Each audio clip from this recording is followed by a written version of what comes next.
Well, good afternoon everybody and welcome to the channel.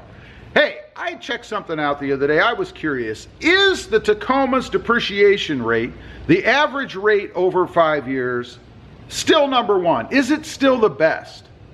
Do you get the biggest bang for your buck when you buy a Tacoma and then sell it down the road? You know, if you're like me, you like to trade vehicles fairly often and you want to get as much for it as you can when you trade it in, right?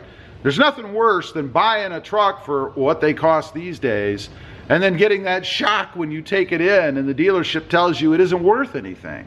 So I took a look at the top 5 lowest and highest depreciating pickup trucks. Now this is both full and mid-size, so it's combined. So let's get started. Number 5 is the Chevy Silverado. Now these are the lowest depreciating. Number 5 is the Chevy Silverado 1500. 5-year average depreciation is 42%. Next up, number 4 is the Nissan Frontier. It has a 5-year depreciation average of 39.5%. Number 3, and a lot of people argue that this isn't really a truck, but you know, it has a bed on the back. So I'm going to go ahead and include it in here, and that is the Honda Ridgeline at number 3. It has a 5-year average depreciation of 38.1%. Number 2, and we're getting into the Toyota family now. Number 2 is the Toyota Tundra. It has a 5-year average depreciation of 35.9%.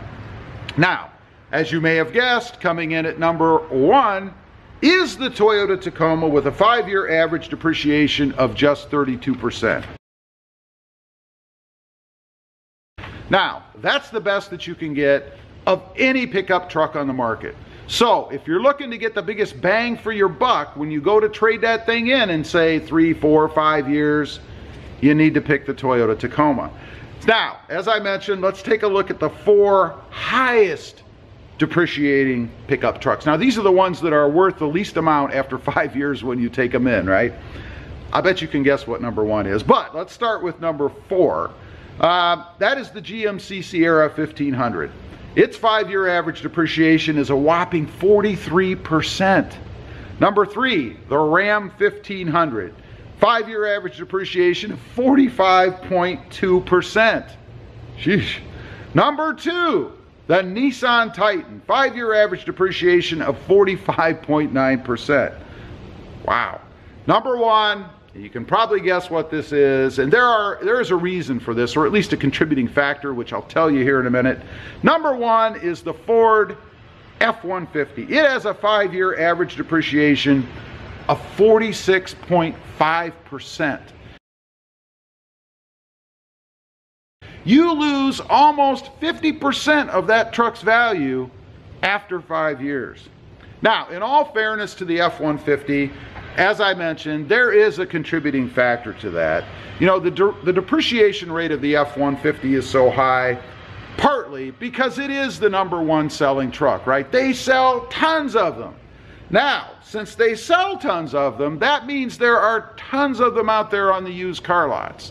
I mean, you can't go to a used car lot and see less than 4 or 5 used F-150s sitting there. You know, they're everywhere.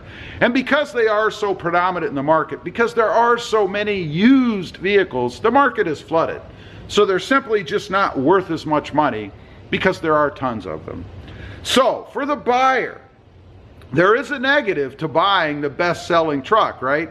I mean, if you're conscious or sensitive to the trade-in value of that truck once you're done with it, it doesn't make a lot of sense to buy the best-selling truck because it's going to be worth the least amount of money when you go to trade it in. So there is some value, I think, in Toyota not being, for the buyer, in not being the best-selling truck, right? There are simply less of them on the used market. They're an awesome, excellent, reliability, quality-built truck anyway. So it makes them worth more money when you go to trade them in.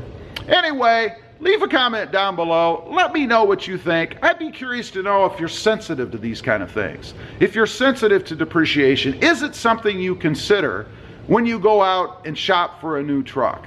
I must admit, it is for me. I'm aware that there have been a handful of vehicles that I might have bought that I've walked away from because I knew when I was going to go to trade it in, maybe 2-3 years later, that it wasn't going to be worth as much money and I was going to lose a lot, so I just passed and went on to the next one.